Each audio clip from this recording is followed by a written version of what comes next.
I still have 7,000 in Israel, and Brother Tom asked me to speak about the possibility of an Islamic caliphate, how Islam might enter into the end times.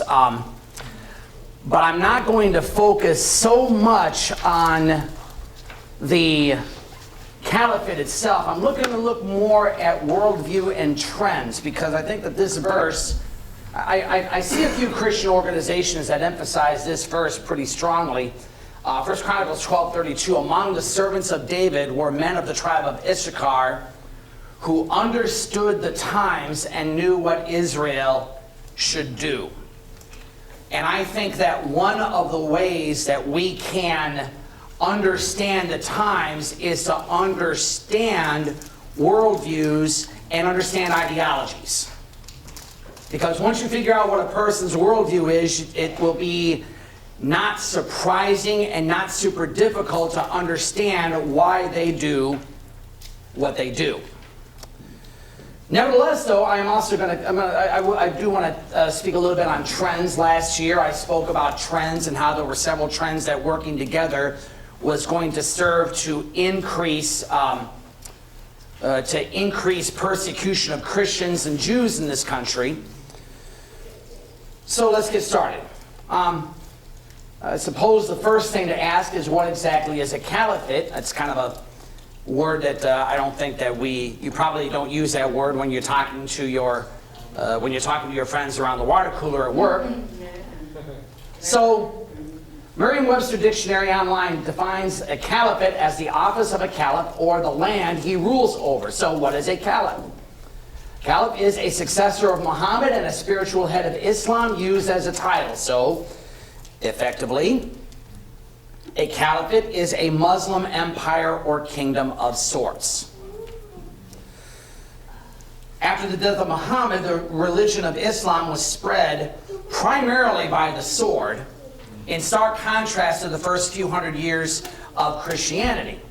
For the first 300 years of each religion, one commentator said, you could have been killed for being a Christian, or, in contrast, you could have been killed for not being a Muslim. Now, it is true that the Christian church, through history, has spread the faith with the sword in many fashions. Unfortunately, I think one of the worst things that happened to the church was in 312 AD, when Constantine made Christianity the legal religion of the Roman Empire. When that happened, the church went from being the persecuted and the oppressed to being the oppressor. One of my favorite quotes from one of my least favorite people: he who would fight monsters, take heed lest he become a monster. Friedrich Nietzsche said this. A lot of organizations today, especially in the political and religious realm, would do well to listen to what he has to say here. Do not become the thing that you were trying to fight. So, the result of the abandoning of the teachings of Jesus is that the church used its newfound power in order to force people to convert. As far as I'm aware, I can't find it anywhere in the Old or the New Testament where it speaks of people being forced to convert. Certainly there are war verses in the Old Testament which are specifically directed towards specific nations at specific periods in history. But other than that, that's it. Those commands are no longer in force today.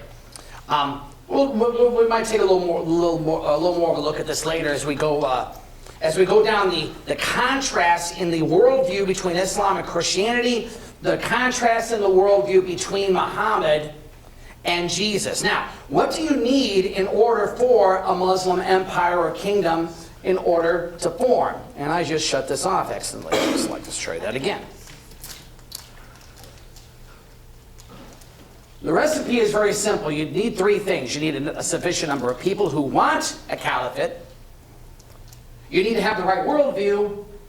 And you need to have a sufficient number of people consistent with that worldview. Get those three things together and you will create the perfect storm by which, and by the way, this can apply to anything. You want to have a society that's predominantly atheistic, you want to have a society predominantly Christian or Hindu or whatever. You get these three things, put them together, and you will create the environment by which such things possible.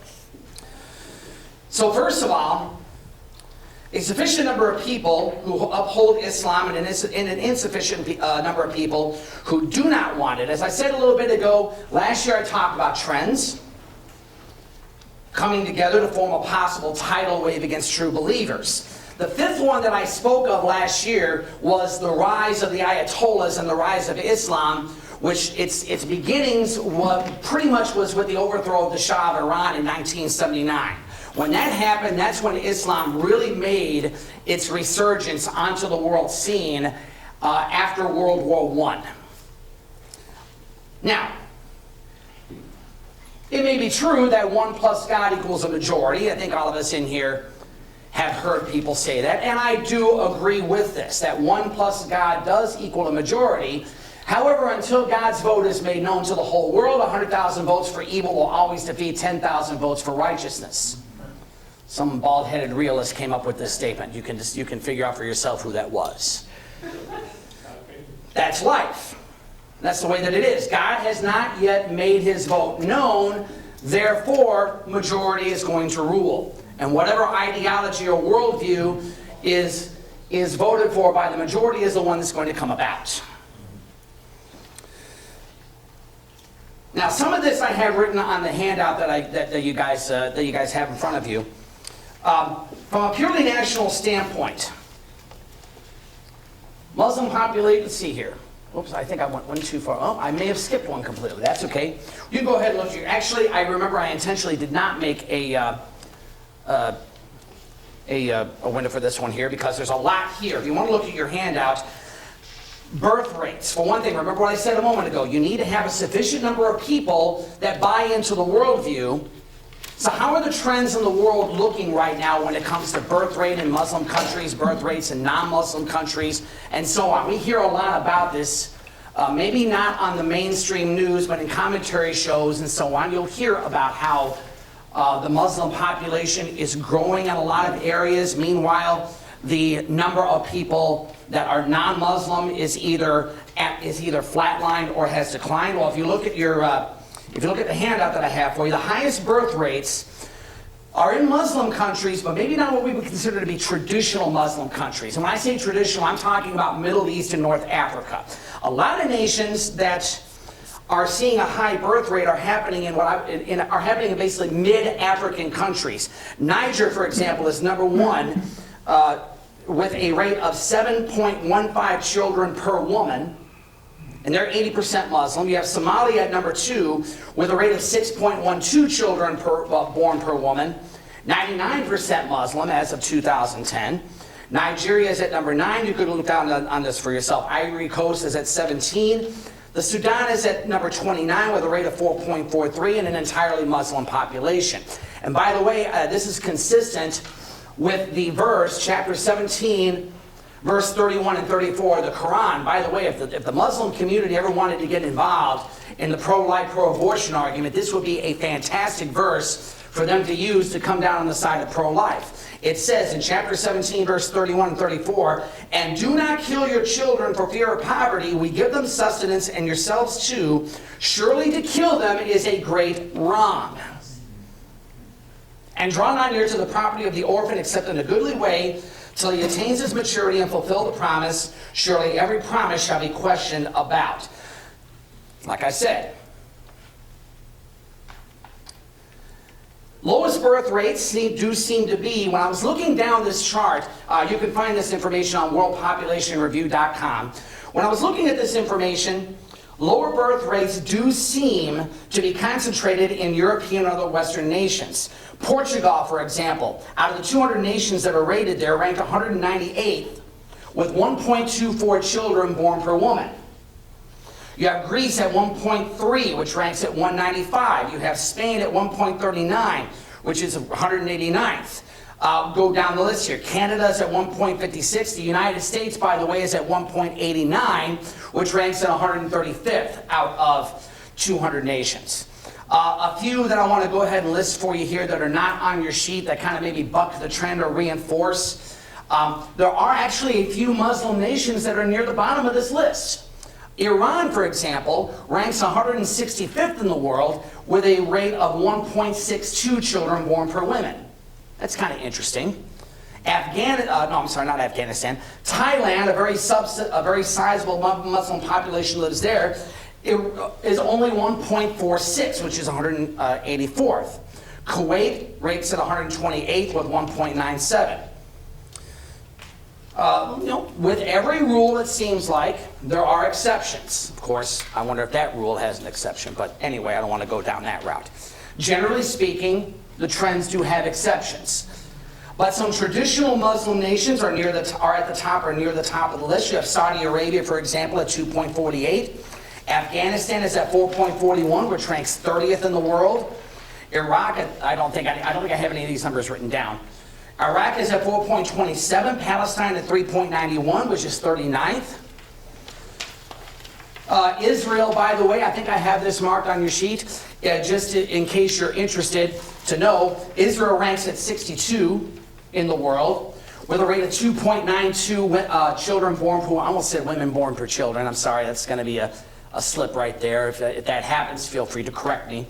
But Israel ranks at 62, 81% Jewish population, about 14% Muslim as of 1994, and I don't really see those percentages changing a whole heck of a lot.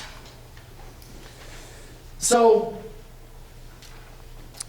Muslim population in Western Europe is also another trend. So generally speaking, we are seeing a higher birth rate within Muslim within Muslim nations than non-Muslim nations. There are exceptions, but generally speaking, that seems to be the trend that's going on. Of course, we can see what will happen if those trends continue, is that you will have more kids who grow up in the Muslim faith over the course of time, while fewer people growing up in either Christian or Jewish or other traditions and worldviews. Muslim population in Western Europe from 2010 through 2016, from 19.5 million to 25.8 million. You have 5.7 million Muslims in France, 5 million in Germany. In the nation of Cyprus, which is right off of Greece, you have 300,000, give or take, which makes up 25% of the population. Views of Muslims in that country. This was kind of in various countries. This was kind of interesting here. This is percentages are that of unfavorable. 72% in Hungary have an unfavorable view of what's going on, 69% in Italy. However, when you get down to the bottom of the list, you have France at 29, Germany at 29, UK at 28. I remember a commentator saying something, this is not going to be a precise statement he made here, but I remember a commentator and talking about numbers similar to these, that when you go further east into Europe, into nations that at one time were under the domination of the Soviet Union, the percentages of unfavorability tend to go up because they recognize that Islam, by its nature, is a totalitarian religion. You're only one generation removed from a totalitarian ideology that was over their nation. So they're kind of like, I'm not sure that we want to have this. You contrast, however, with France and the UK and the Netherlands. Germany would be the exception because they did, but then again, you're talking several generations since they were under Nazism. But still, in the West, the percentages tend to be considerably lower, possibly because you haven't seen in the last generation or two a very totalitarian and oppressive regime in those nations like you did in the East. Furthermore, the views on Muslims seem to be ideological as well. This was not surprising given what little I know about right-wing versus left-wing in the political sphere. But in Germany, for example, 47% of those that consider themselves to be right-wing leaning had an unfavorable view, but only 17% of folks that lean to the left. The polls show a 30-point divide in Italy and in Greece as well. From a number standpoint, then, what are we seeing here? Maybe not now, but again, we're talking about trends, aren't we? We're talking about if things go in the direction that they are right now, what could possibly happen in the future. Understand the times. Understand what's going on and why it's going on. From a numerical standpoint here, from a nation-to-nation standpoint,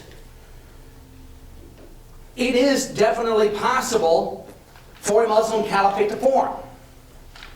Because you've got plenty of people who are growing up in the Muslim faith that would definitely lean towards that. We'll get more into that in just a minute, in a little bit.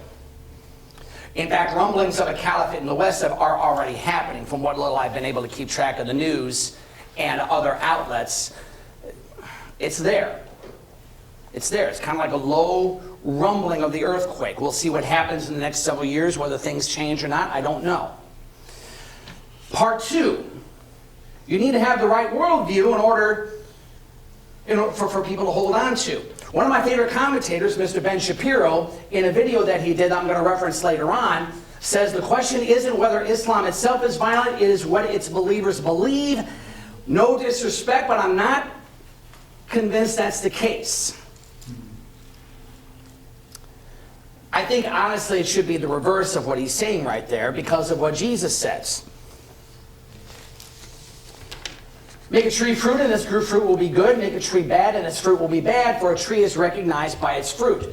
You brood of vipers, how can you, who are evil, say anything good? You see the point here? Jesus is saying, out of the overflow of the heart, the mouth speaks. If you are evil, you're going to speak and do evil. If you are good, you are going to speak and do good. In Matthew 15, but the things that come out of the mouth come from the heart, and these make a man unclean.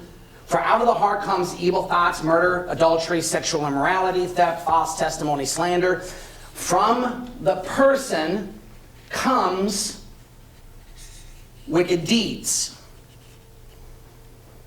I do recognize this is a bit of a chicken and egg scenario. Because I think there is some merit to, if you want to change who you are, there is some merit in saying change your behavior and you will change who you are. But ultimately, the scriptures seem to state that it is who you are that will determine what you will do. Now, remember, guys, we're talking about worldview and philosophy here, okay? I want to be very clear. I'm not talking about individual people. I want to focus on ideas. Okay? No grabbing your pitchforks and your torches and going down to the mosque and burning it to the ground after we're done here. None of that. We're talking about ideas. Okay? In President Obama's speech at the National Prayer Breakfast in February 2015, I think this is a good example of how this can get mixed up.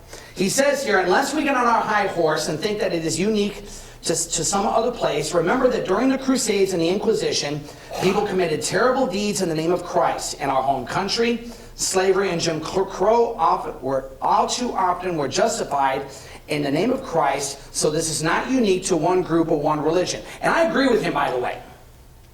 I agree with him. Oppression and tyranny and harm to others is not unique to any one worldview or any one group of people.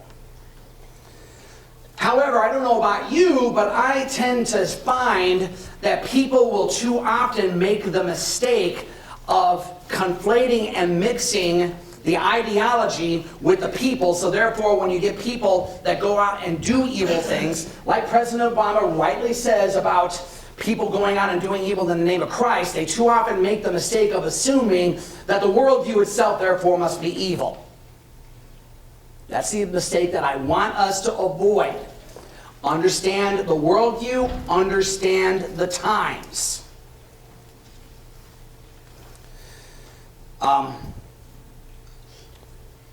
1 Samuel chapter 16, verse 7, if you want to write this down. What is it that God says to Samuel? Man looks on the outside, but God looks at what? He looks at the heart, exactly right. What's in the heart and what a person believes is what is the most important here. A person's worldview, if followed consistently, will provide the basis for everything he says, thinks, and acts. We must ask the question, how will a person live, speak, and think and act if he is consistent with his worldview? How will a life consistent with the teachings of Jesus look? We can ask ourselves that question. What is it Jesus and the rest of the apostles, what was it that they taught? And if a person's life is consistent with that, what will then that life look like? That's a fair question to ask. What will a life that is lived consistently with the teachings of Muhammad look like? What is it that Muhammad said and did? And if a person lives their life consistently with Muhammad, how will that life look? And a bonus question, by the way, how will a life look if it is lived consistently with the teachings of Darwin? If you want a hint, it's not pretty. So, Islam. The word Islam, contrary to what some people will say, Islam in of itself does not mean peace. The word Islam actually means submission, pacification, or surrender. Islam divides the world into two parts. You have and I hope I'm pronouncing these words correctly, and if I'm not, I apologize ahead of time. But number one, you have the Dar-e-Salam, or the House of Peace. Anyone who is a true Muslim is a part of the Dar-e-Salam. And then you also have the Dar-e-Arb, or the House of War. Everybody else is in this group. You and I are in this group along with your Jewish friends. If anybody in here has any atheist or agnostic friends, they're a part of the Dar-e-Arb. Hindus, casual Muslims that do not keep the Muslim faith seriously, etc., belong to the Dar-e-Arb. And according to Islamic theology, there can be no peace on the earth until the Dar-e-Arb is either destroyed or subjugated. So, when you hear that Islam is a religion of peace, it is true, but only from a certain point of view.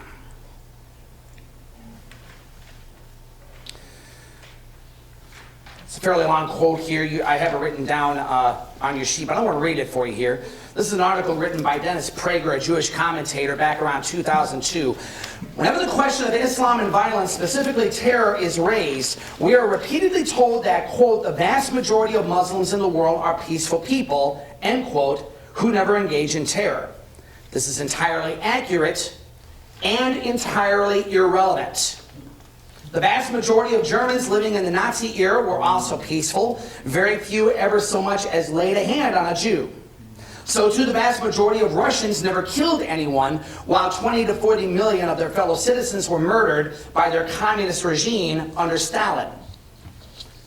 The point here is that the threat to civilization emanating from within Islam is no more obviated by the fact that the great majority of Muslims are not violent than the threat that emanated from Nazism was obviated by the peaceful behavior of the great majority of Germans, or the threat from Soviet communism was nullified by the nonviolence among the great majority of Russians.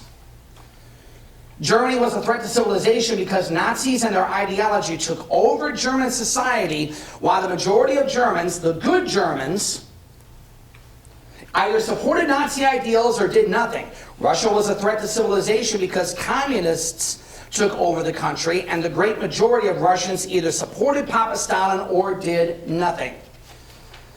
Some Islamic societies are today becoming a threat to civilization because Islamic totalitarians and terrorists are taking over those societies, while a majority of Muslims either support their ideals or do nothing.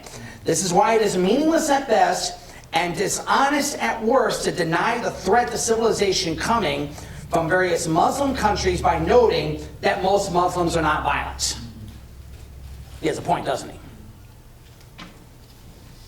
It won't take 100% of the Muslim population of the world in order for a caliphate to form, or in order for terror to increase and increase. All you need to do is just have a sufficient number of them that believe it, and another sufficient number of people who either support it or do nothing about it.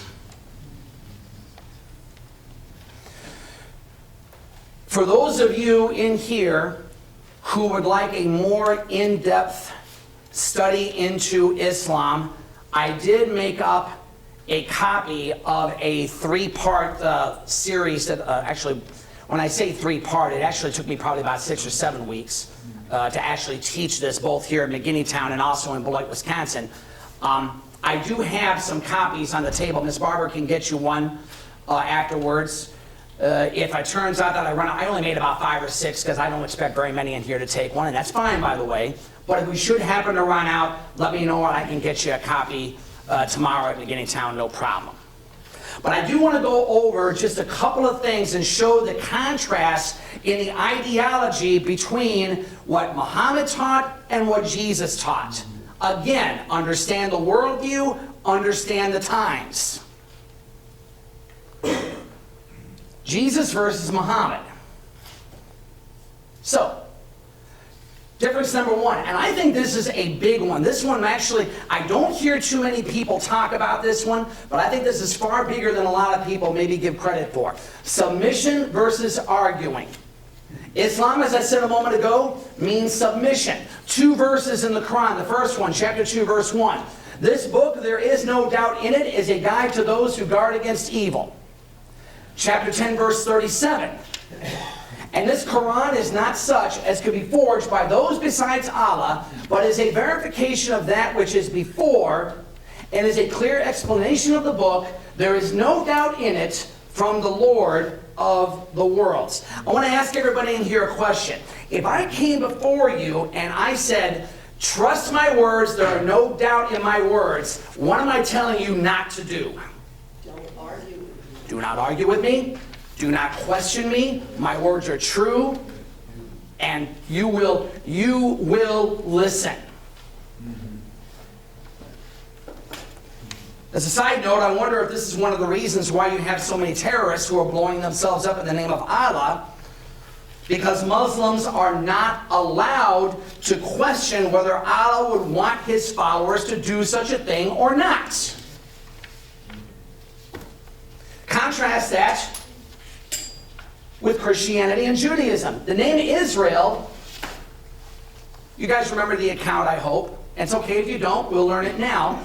But late in the book of Genesis, when Jacob, before meeting his brother Esau, struggled with an angel who was a representative of God, and God, through this angel, blessed Jacob and said, your name is now Israel because you have struggled with God and struggled with men and have won. Guess what, my friends? We are allowed to struggle with God. We are allowed to argue with him. Read in Genesis chapter, what was Abraham doing with God before Sodom and Gomorrah was destroyed? He was arguing with God. He was struggling with him. What if 50 people are found? What if 40? What if 30? And in that particular case, God relented each time. Okay, Abraham, if there are 30, I will not destroy it. Okay, Abraham, if there aren't 20, I won't destroy it. Okay, Abraham, if there aren't 10, I won't destroy it. Moses, throughout Exodus, Numbers, Deuteronomy, you see examples of Moses struggling with God. Sometimes successfully, changing his mind, sometimes not so. Jesus argued with God. What do you think that Jesus did in the Garden of Gethsemane before he was betrayed by Judas Iscariot? He was arguing with God. God, isn't there another way that we can do this? 1 Thessalonians chapter 5, verse 22. Test everything. Everything?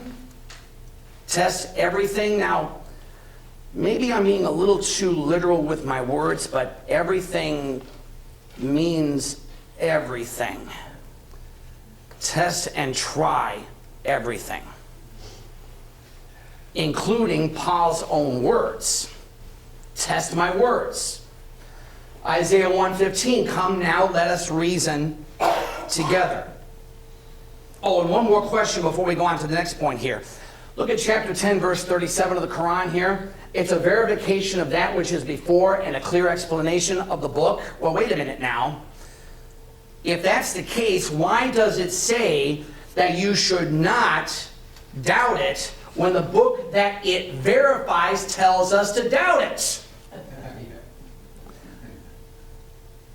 I've done a basic study on Islam, guys, and it's a pretty, I'm not trying to be insulting. And again, I want to emphasize there is no justification for the hatred or intolerance of Muslim folks. I had some very good friends up north when I was working up there who are Muslims. Some of the sweetest guys you'd ever meet in your life. We had our disagreements. That's okay. People are not what I'm talking about here. We're talking about ideology. Okay? And I'm going to repeat myself. Everybody who goes to beginning town knows that I repeat myself an awful lot. You're going to hear me say that again and again. And again. Exactly right, Dad. Salvation. Now this one is kind of interesting. Views on salvation. Chapter 11, verses 108 of the Quran. And as to those who are made happy, they shall be in the garden, abiding in it as long as the heavens and the earth endure, except as your Lord please, a gift that shall never be cut off. Verses 106 and 107, right before this verse. So as to those who are unhappy, they shall be in the fire. For them, thou shalt be sighing and groaning in it, abiding therein so long as the heavens and the earth endure, except as your Lord please. Surely your Lord is the mighty doer of what he intends. I don't know about you guys, but when I read these verses, Allah does not seem like a God that really can make up his mind, does he? You're up in heaven, in the garden, in paradise, having yourself a good old time, and it almost seems like in this passage right here that Allah might say to you, oh, well, you've had enough fun here, off the hell you go. And it seems like when you read this passage, Allah might look at someone being tortured in hell and say, oh, you've had enough, come on up. You contrast that with what Jesus says in John chapter 10, when eternal life is given to a believer, he is in the hands of Christ and no one can pluck him out of his hand. By the way, the no one can pluck you out of his hand comes after eternal life has been given. Okay? Some people will try to use John 10, 27 to 29 as a verse to defend eternal security. Once saved, always saved. Well, the problem with that is they get the order mixed up. Eternal life has to come first. Once eternal life comes, then the security is there. No one can take you out of my hand. You can read in Revelation 2. In fact, I think it was actually Brother Dan that brought up Revelation chapter 3. You're going to be a pillar in the temple of the God of Jesus, and no one's going to pull that pillar out of the temple ever. In chapter 21, verse 27, those who are nothing impure will ever enter the city. I don't know about you, but those passages, among others, sure show to me a God who, once his mind is made up about you, he ain't changing his mind. He is consistent. He is consistent. And the third one I'll go over is man. Is man made in the image of God? Now I'm going to tell you something. I cannot overestimate just how important belief in man being made in the image of God is. That belief forms the basis for just so much of everything that we believe. We honor our father and mother. We do not steal. We do not commit adultery, etc., because we honor our fellow human being who is made in the image of God. But look at what the Quran says here in chapter 42, verse 11. The originator of the heavens and the earth, he made mates for you from among yourselves, and mates of the cattle too, multiplying you thereby. Nothing like a likeness of him. And he has the hearing, the seeing. Nothing is made in the image of Allah. You can't help but wonder yourself, how would the history of Islam be different if this one simple yet utterly vital point had been added to the Quran? I'm not saying that Islam would have a peaceful history. Christianity has not had a peaceful history, despite the doctrine of the image of man being a central tenet of our belief system. But at least that idea is there in order to pull people back to a right living with God through Christ. Does the Bible teach that man is made in the image of God? Well, it sure does. Genesis 1:27. Genesis 9:6. And by the way, someone up here flashed up Genesis chapter 5, verse 1. I forgot that that's another one, that when God made man, he made him in his likeness.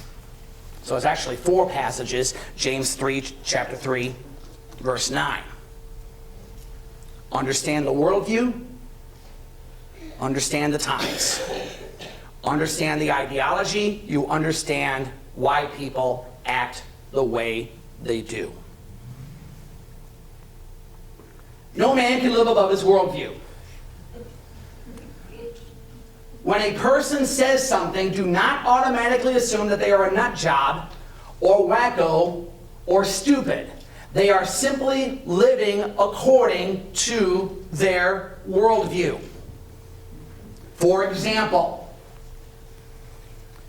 Rashida Tlaib, a Democrat representative from Michigan.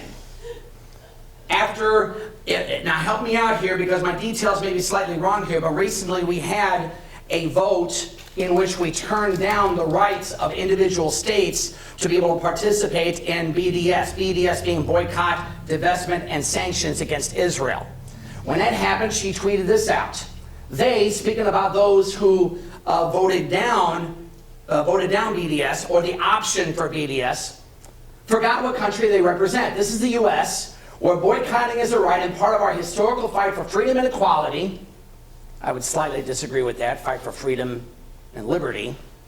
But anyway, maybe a refresher course on our U.S. Constitution is in order, then get back to opening up our government instead of taking away our rights. I actually agree with her. I think a refresher course on the Constitution is necessary, given the fact that we have a lady here who holds on to an ideology that effectively turns women into property. The testimony of a woman is worth half of that of a man. Chapter 2, verse 82 of the Quran teaches this, that women are a tilth for their husbands. Anybody in here know what a tilth is? It's an old English word. A tilth is basically a cultivated piece of land. So go to your tilth when you so desire. That women are incapable of plain speech, chapter 43, verses 16 through 19. If that isn't a load of garbage, I don't know what is. Some of the most articulate and smart people I've ever met in the world, outside of myself, are women. And I am very humble, by the way. You know, there's an old story about how, it's doctrinally incorrect, I realize, but there's an old story about how there are 2 men standing before St. Peter at the pearly gates, and St. Peter says, we only got room for one more, so which one of you 2 is more humble? In bad shape, no matter who first one that answers that question is going to lose. Anyway, and it condemns men for having sons while Allah has daughters, chapter 43, verses 16 through 19, and chapter 17, verse 40. Again, I agree with her. We should have a refresher on the Constitution, and maybe she ought to be one of the first ones that does so. When you have another representative like Ilhan Omar make anti-Semitic comments, call for the defunding of ICE and DHS. Guys, she's not crazy. She's not insane. She's not wacko. She doesn't have a mental illness. She's simply acting according to her worldview, which says in chapter 4, verse 101, and when you journey in the earth, there is no blame on you if you shorten the prayer, if you fear that those who disbelieve will cause you distress. Surely the unbelievers are your enemies. Chapter 5, verse 51. O you who believe, do not take the Jews and the Christians for your friends. They are friends of each other, and whoever amongst you takes them for a friend, then surely he is one of them. Surely Allah does not guide the unjust people. Let me read one more. O you who believe, do not take for guardians those who take your religion for a mockery and a joke from among those who are given the book before you, and the unbelievers, that's us, by the way, guys. And be careful of your duty to Allah if you are believers. Again, she's simply going by her core beliefs. She's not crazy. My own personal opinion, you can take this for what it's worth, I think it is insulting to genuinely mentally disturbed people to call folks like her crazy. I'm not trying to be insulting. But there are people out there who do have genuine mental illnesses and issues, guys. We should not conflate bad worldview with mental illness. This is an interesting video that I ran across on YouTube.com by Ben Shapiro, The Myth of the Tiny Muslim Radical Majority. I put some of the stats down on here on your handout. According to Ben Shapiro, there are approximately 1.6 billion Muslims in 49 countries, and as of 2009, you have the nation of Indonesia, 205 million Muslims. Almost 50% of them are in favor of Sharia law. Sharia law is basically a law code that is based on the teachings of Muhammad, the Quran, and Muslim traditions. In Egypt, you have 80 million Muslims. 65% want strict Sharia law in every Muslim country, and 70% either had a positive or mixed feeling about Osama bin Laden. In Pakistan, you have around 170 million. 76% want strict Sharia law in all countries. Bangladesh, 149 million Muslims. 25% say that suicide bombings were sometimes justified. 82% want Sharia to be the law in their country. And get this, guys, 66% said that honor killings of women can be sometimes justified. Nigeria, 79 million Muslims, 73% favor Sharia law in their nation. You have Iran with 73 million Muslims, 83% favor the implementation of Sharia. In Turkey, a moderate, probably the most moderate Muslim country in the world today. According to this poll as of 2009, I believe that Mr. Shapiro got his information from the Pew Research Center. You can look this up for yourself. But in Turkey, 23% say that honor killings of women sometimes can be justified, and this is in a moderate Muslim nation. In Palestine, 4.3 million Muslims, 78% have either favor or have mixed feelings about Osama bin Laden. 89% support terrorist attacks on Israel. 89% support Sharia law. And remember, we the taxpayer are sending money to these folks. I could go on, but I think you get the point, don't you? There are millions upon millions who would want to see Islam become the dominant worldview of the world. And I don't have any problem with saying that I think Islam, as it stands on its own, is a dangerous worldview. Again, though, don't take my word for it. I'm not going to stand up here and say there is no doubt in what I'm saying. You go check it out for yourself if you don't believe me. I'm perfectly okay with you doing that.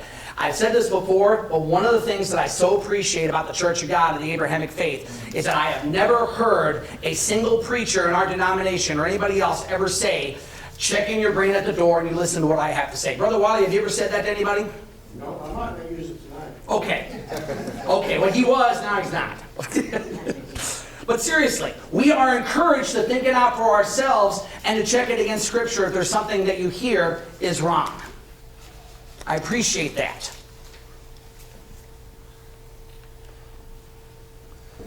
So what will the nation or even the world look like if Muslims were consistent with their ideology and carried it out? And by the way, guys, we can ask another question.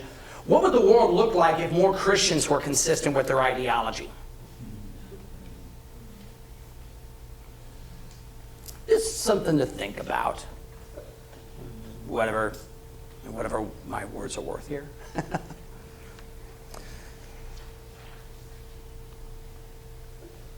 When Elijah was despondent,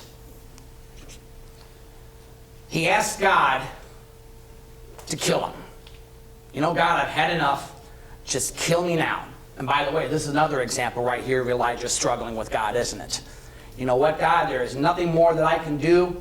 I'm the only one left. There's no point in me going on, because what am I going to be able to do against an entire nation that has turned away from you with a king and a queen who are after me? And what was it that God said in response to him? After giving Elijah a job, he told him, you are not alone. I still have 7,000 who are with me. I pointed this out to my Wednesday evening Bible class this past Wednesday or the Wednesday before, I don't remember which. But after Elijah is told this right here, his whole mindset changed, and he was never afraid to confront authority ever again. He never ran after that. God has not yet made his vote known, but one day God will. It's not going to be a pretty road, but it's going to happen.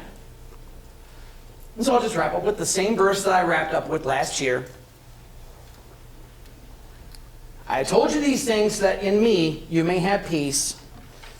In this world you will have trouble, but take heart, I have overcome the world. I don't know how else to wrap this presentation up except just by saying simply this. 1 Chronicles 12:32. Be a people who understand the times. Understand what it is that people think, and when you do that, you will get a good idea of why they do what they do. Because remember what I wrote up here earlier, no person can live above his worldview. Everyone will act consistently with it one way or another. Are we going to act consistently with ours? I guess that's my question for you. I'm done, and probably not a minute too soon. Guys, thank you for listening to me. Thanks for putting up with me. God bless you. And we'll see you guys next time.